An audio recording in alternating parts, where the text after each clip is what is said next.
Buen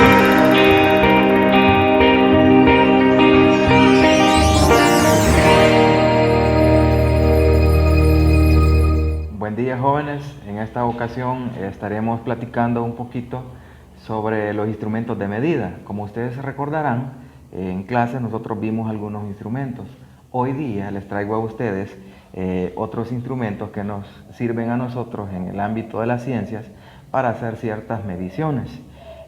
Como ustedes observan acá, tenemos diferentes instrumentos de los cuales pues, nos permiten medir volúmenes y también algunas longitudes. Entonces, en esos términos, jóvenes, ¿para qué nosotros tenemos que medir? Pues para saber la distancia, para saber qué cantidades, etcétera, etcétera, etcétera, nosotros tenemos que utilizar, sea en el laboratorio, sea en nuestra vida cotidiana, etcétera. Entonces, verán ustedes, por acá tenemos el primer instrumento, que es una balanza granataria. La balanza granataria se utiliza para medir masas. Cuando nosotros medimos masas, nosotros pues movilizamos estos pesos que nos permitirían hacer las mediciones pertinentes. Cabe destacar que esta balanza es una de las balanzas más exactas y que pueda ganarle en exactitud a las balanzas que son de corte digital. En el mercado ustedes pueden pues ver varios instrumentos digitales que directamente tiran las medidas, más sin embargo este tipo de balanza es comúnmente utilizado en los laboratorios porque son exactas. Entonces pues ustedes pueden ver acá cómo nosotros movilizamos esta serie de pesos para controlar y para hacer pues la medida que necesitemos. Hay algunas balanzas que traen una regulación a este lado, es decir, al lado izquierdo, y también pues lo traen a la derecha. En este caso, esta lo trae a la derecha. Con esto nosotros calibramos, hacemos los pesos hasta el tope y luego nosotros calibramos. Acá ustedes pueden observar cómo hay una lineecita, la cual debe de coincidir con el menisco o con la línea del riel de la balanza. Entonces, para hacerla llegar, nosotros movemos este sistema que ustedes observan acá, y hacemos llegar. Cuando las líneas están alineadas, nosotros tenemos disponible la balanza para hacer la medida. Eso es para medir masas. Ahora bien, por acá les traigo otros equipos otros instrumentos que nosotros utilizamos para la medición de volúmenes. Esto es medición de masas. Ahora bien, en el caso de la medición de volúmenes, nosotros utilizamos estos vasos que pues vienen de diferentes medidas, las cuales nos dan directamente la medida que nosotros necesitamos obtener. Este beaker es de 250 ml, los hay de diferentes medidas, les repito. Acá tenemos uno de 100 ml y acá tenemos otro de 50 ml. Nosotros colocamos el reactivo, colocamos el agüita, colocamos lo que necesitemos y pues luego hacemos llegar hasta las medidas y ahí pues vamos comprobando. Medición de volúmenes. Además de eso, tenemos estos instrumentos también que se llaman pipetas. Con las pipetas nosotros pipeteamos, así se llama el proceso por el cual nosotros hacemos llegar con nuestra boquita, alando o inhalando el agua o el reactivo, lo que tengamos de estos vasitos, y hacemos llegar hasta la línea que nosotros pues queramos. La correcta medición con las pipetas, jóvenes, es haciéndola llegar hasta la última graduación. Y luego de la última graduación nosotros comenzamos a soltar con nuestros deditos el goteo que necesitamos para colocar la cantidad de fluido que se nos esté pidiendo, ¿sí?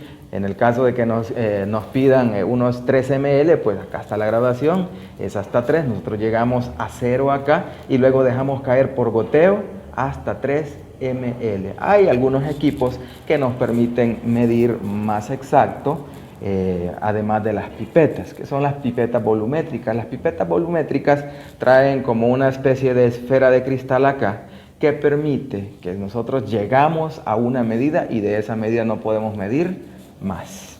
Entonces también las hay de diferentes medidas. Esta que yo les he traído a ustedes es de 25 mililitros. Acá tenemos una, vamos a ver, de 2.5 ml, ¿sí? Entonces pues ahí están las pipetas.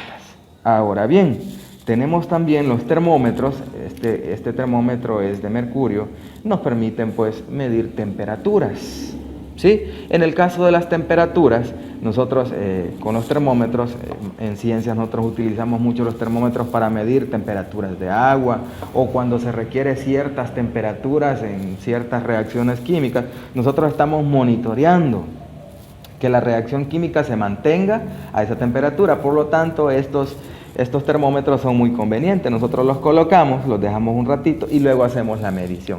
Claro está, estos hay que hacerlos llegar a cero. Nosotros los agitamos enérgicamente para que llegue a cero. Luego metemos el termómetro y luego observamos la medida. También pues este tipo de termómetros son utilizados rectalmente para comprobar temperaturas en recién nacidos o en niños o infantes que pues se sospecha que tienen calentura o fiebre. Tenemos este tipo de termómetros que nos permiten también obtener ciertas medidas. Acá pues pueden ustedes observarle, es un termómetro más grande, mucho más grande, nos puede servir para hacer algunas mediciones como por ejemplo si nosotros tenemos un estanque de tilapias o estanque de camarones, etcétera, etcétera, etcétera. Nosotros monitoreamos las temperaturas a las cuales nosotros vamos a sembrar los alevines, ¿no? Entonces son muy convenientes los termómetros para controlar ese tipo pues, de procesos. Ahora bien, termómetros también hay muy variados.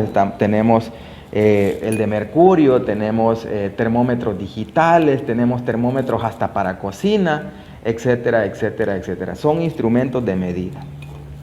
Bien, tenemos como en siguiente término el balón volumétrico. El balón volumétrico nos permite a nosotros aforar. Aforar es un proceso por el cual pues nosotros en química o en el mundo de las ciencias lo utilizamos para hacer ciertas soluciones patrón. Tenemos el matraz fondo redondo que nos permite también pues hacer ciertas mediciones. Vienen en todas las medidas.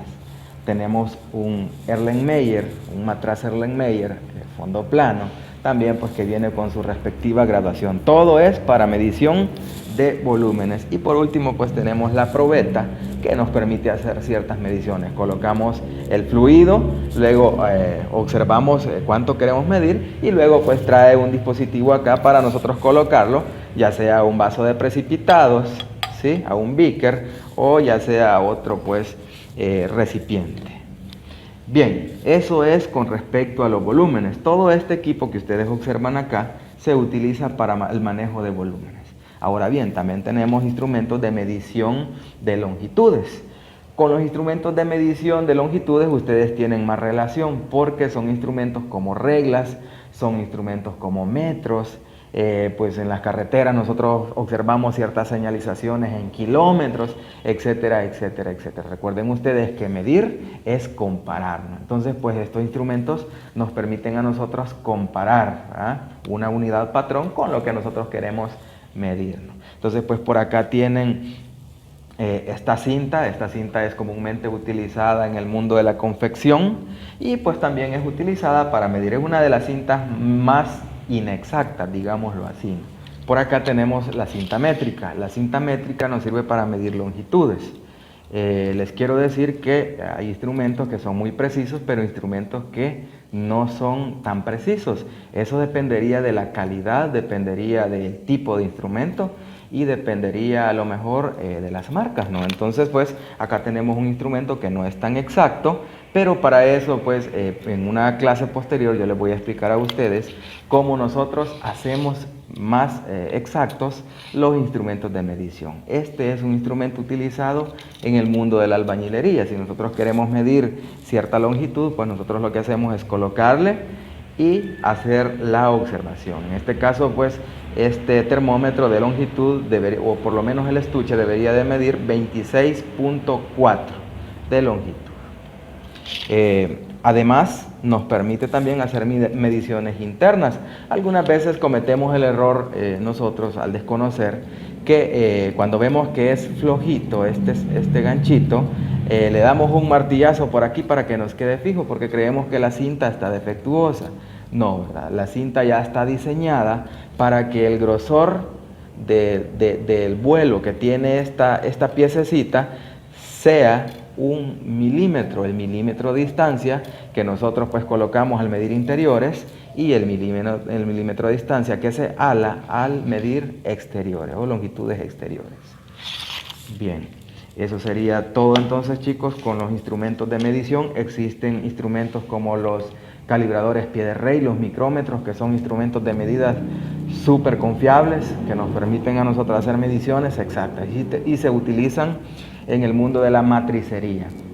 La matricería es la fabricación de piezas para automotores, para piezas de maquinarias, etcétera, etcétera, etcétera. Entonces, en su momento recuerdo que en clases nosotros, pues, un compañerito de ustedes nos trajo un calibrador pie de rey y hicimos algunas mediciones. Ahí podían observar ustedes cómo pues podíamos medir longitudes, podíamos medir radios, podíamos medir diámetros, podíamos medir longitudes de interiores, etcétera, etcétera, etcétera, e inclusive hasta espesores. El micrómetro es de la misma gama del calibrador pie de rey, así que también pues nosotros podemos medir espesores, podemos medir algunas longitudes, etcétera, etcétera, etcétera. Tienen un sistema que les permite ser muy, pero muy confiables. Tienen una escala que se llama escala del nonio, que permite pues hacer las mediciones adecuadas. Pero ¿para qué medimos nosotros? ¿Para qué queremos medir nosotros de manera confiable? Bueno, para saber las medidas exactas. Recuerden ustedes que un equipo no funciona adecuadamente si no tiene las medidas exactas. Nosotros no podemos compilar la información de un fenómeno si no tenemos la medición exacta. Para ello, pues, jóvenes, existen las mediciones y para ello existen los patrones con los cuales nosotros comparamos cualquier medición que queramos realizar. Ahora hablaremos de las cifras significativas. Luego de saber pues todo el bagaje de instrumentos que utilizamos nosotros para hacer mediciones, debemos saber que todos los instrumentos tienen su grado de incerteza. Por lo tanto, nosotros necesitamos hacer pues o identificar, digámoslo así, el número de cifras significativas con el cual nosotros podemos trabajar.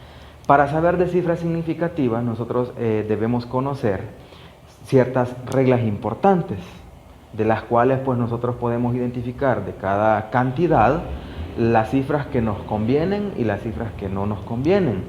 Entonces, pues para comenzar, en las cifras significativas, nosotros vamos a identificar aquellas cifras que nos den como resultado enteros.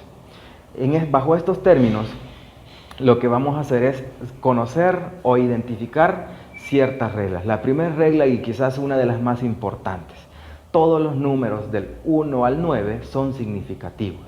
En esta cantidad que se les presenta acá a ustedes, pueden observar cómo esta cantidad tiene 3 cifras significativas. El 1, el 4 y el 5 es significativo, mas sin embargo el 0 no lo es. Eso es por regla general de cifras significativas. Ahora bien, siguiente regla. El 0 es significativo cuando se encuentra entre dos números que son diferentes a él. Por lo tanto, de esta cantidad que ustedes observan acá, solo tenemos 3 cifras significativas, porque el 0 está entre dos cifras que no son iguales a él. Siguiente regla: el 0 colocado al final de la derecha del punto es significativo. Por lo tanto, acá nosotros podemos obtener 4 cifras significativas: 455.0, 525.0, etcétera, etcétera, etcétera. Tendrían 4 cifras significativas. Siguiente regla que nosotros debemos abordar: los ceros a la izquierda de un número distinto de 0 no son significativos. Por lo tanto, nosotros acá tenemos estas 4 cifras significativas, mas sin embargo este 0 que ustedes observan acá no es considerada significativa. Y la última regla a tomar en cuenta es que el 0 usado después de un punto decimal en una medida menor a la unidad no se considera significativo. Acá pueden ustedes observar cómo el 0 solo implicaría o solo nos da a conocer una posición, mas sin embargo en realidad en la cantidad no tiene un valor. Por lo tanto, la cantidad de cifras significativas en esta cantidad, valga la redundancia, es 3. 1, 2, 3. 3 cifras significativas. ¿Para qué nosotros queremos tener las cifras significativas? Bueno, nosotros queremos identificar las cifras significativas porque luego tenemos que redondear las cantidades. Nosotros no podemos hacer una observación de esta naturaleza y colocar en una tabla, en un sistema, etcétera, etcétera, etcétera, la cifra como tal, como la obtenemos, sino que tenemos que redondear. ¿Cuándo nosotros vamos a redondear cantidades? Bueno, cuando no estemos seguros de la cantidad. También para redondear se respetan ciertas reglas, ciertas normas que nosotros tenemos que tener en cuenta. Una de tantas es que si la cantidad que nosotros queremos despreciar es menor que 5, nosotros podemos prescindir de toda la cantidad. Esa es una regla muy buena para el redondeo. Ahora bien, luego pues para redondear nosotros debemos saber que si la cantidad que nosotros queremos prescindir o la que queremos redondear es igual a 0, nosotros podemos subir o podemos bajar a el entero inmediato, superior o inferior. ¿Sí? Entonces, hablando de cifras, hablando de redondeo, pues en esta cantidad, imagínense ustedes, 1.054, nosotros queremos prescindir de esta cantidad, por lo tanto, de esta cifra. Por lo tanto, observamos que esta cifra es inmediatamente menor, ¿sí?, que 5. Por lo tanto, redondeando, nosotros podemos decir que esto es igual a 1.0 o en su defecto a la unidad. ¿Sí? En el caso de que tengamos otra cifra, otra cantidad, digamos esta, 1.598, que es cualquier cantidad, lo que vamos a observar nosotros es que la primera cifra después del punto sea igual, sea mayor o sea menor a 5. La clave está en identificar los 5 y identificar la cifra que sigue inmediato a la derecha del punto. Entonces, por lo tanto, pues nosotros venimos redondeando, decimos que 8 es mayor que 5, podemos subir acá, entonces nos llega a 10, 10 mayor que 5, nosotros podemos decir que redondeando esta cantidad es igual a 1.6. Yo por mi criterio lo paso a 1.6. Así, jóvenes, se redondean las cantidades. Ahora bien, cuando nosotros nos encontramos con cantidades exageradamente grandes o exageradamente pequeñas, como por ejemplo el diámetro de una célula, el diámetro de un virus, que son pues cantidades ínfimas en la escala ya de los nanómetros, nosotros tenemos que utilizar la famosa notación científica. ¿Qué es la notación científica? Bueno, la notación científica es esto que ustedes observan acá, elevar la cantidad a un exponente natural, ¿sí?, y a una base. Por lo tanto, si nosotros tenemos una cantidad de esta naturaleza,